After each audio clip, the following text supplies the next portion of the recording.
안녕하세요. 그때 그 날씨 이세나입니다. 오늘은 다시 전국에 맑은 하늘이 드러났습니다. 이달 들어 봄이 오는 걸 질투라도 하듯 특히 주말만 되면 그렇게 비가 왔는데요. 이번 주말에는 아직까지 비 소식 없다라고 예보가 나와 있습니다. 아직 봄나들이 제대로 못했다면 이번 주말에 한번 계획을 세워보는 것도 좋을 것 같습니다. 자, 오늘 그때 그 날씨는요. 1995년 소식 함께 할 텐데요. 먼저 그날 날씨부터 어땠는지 확인해보죠. 밤길 따라 봄빛 촉촉이라는 제목입니다. 네, 20년 전 오늘 비가 예보돼 있었습니다. 보통 봄에는 보슬보슬 소리 없이 비가 내리잖아요. 그 봄비가 밤에 가로등 불빛 사이로 비춰지는 모습, 봄의 정취를 완연하게 느낄 수 있는 하나의 풍경이 아닌가 싶습니다. 그 고즈넉한 분위기를 이렇게 한 문장으로 함축적으로 표현하고 있네요. 이번 봄에는 봄빛이고 꽤 요란한 비가 내리면서 좀 전형적인 봄비의 모습을 찾아보기 힘들었는데요. 그래도 가뭄 해소에 좀 많은 도움을 줬다고 하니까 요란한 비라고 해도 미워할 수가 없는 것 같습니다. 자, 그럼 1995년 이날 신문에 또 다른 어떤 소식들이 있었는지 한번 확인해 보죠. 황사 납성분은 중국 공장의 영향이다라고 나와 있습니다. 네, 원래 황사는 말 그대로 이 노란 모래라는 뜻으로 중국 북부나 몽골에서 날아온 사막 먼지를 일컫는 말이었습니다. 그런데 요즘 황사는 이 단순히 흙먼지가 아니라는 거 거의 대부분의 사람들이 알고 있을 텐데요. 바로 이 황사에 중국에서 발생하는 각종 오염물질이 섞여서 날아오기 때문입니다.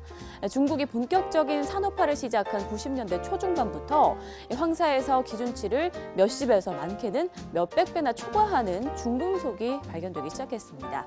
이 기사에서는요, 특히 납성분이 높게 나타나고 있다고 전하고 있는데요.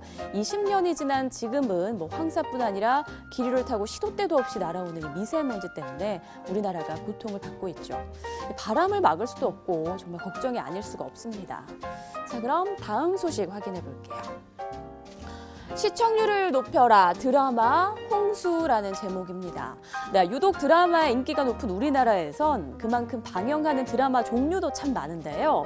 특히 전업주부들의 경우에는 가정에서 생활하는 게 거의 대부분이다 보니까 하루에 4~5편 드라마를 보는 건 그다지 특별한 일이 아니죠.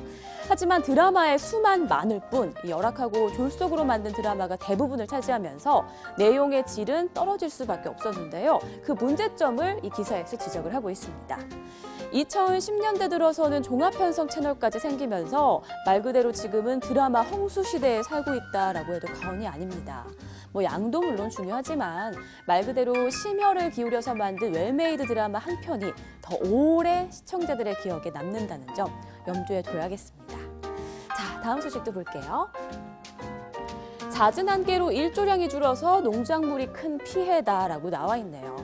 도시화가 급속히 진행되면서 가장 큰 문제로 떠오른 것이 바로 식수 확보 문제였습니다. 그 방안으로 전국 곳곳에 지어지기 시작한 게 바로 댐이었는데요. 거대한 댐에 의해서 인공호수가 생기고 나서 주변 환경의 변화가 시작이 됐습니다. 가장 큰 영향을 끼친 것이 바로 이 잦은 안개 발생으로 일조량이 감소하게 된 겁니다.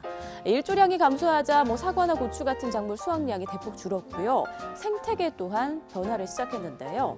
환경을 고려하지 않은 무분별한 개발이 안겨준 부작용이라고 볼 수 있겠죠. 식수원을 확보하기 위해서 댐의 건설은 불가피한 선택이었습니다. 다만 댐 건설 전에 좀 충분한 환경 조사가 이뤄졌다면 이런 부작용을 최소화할 수 있지 않았을까 하는 아쉬움이 남습니다.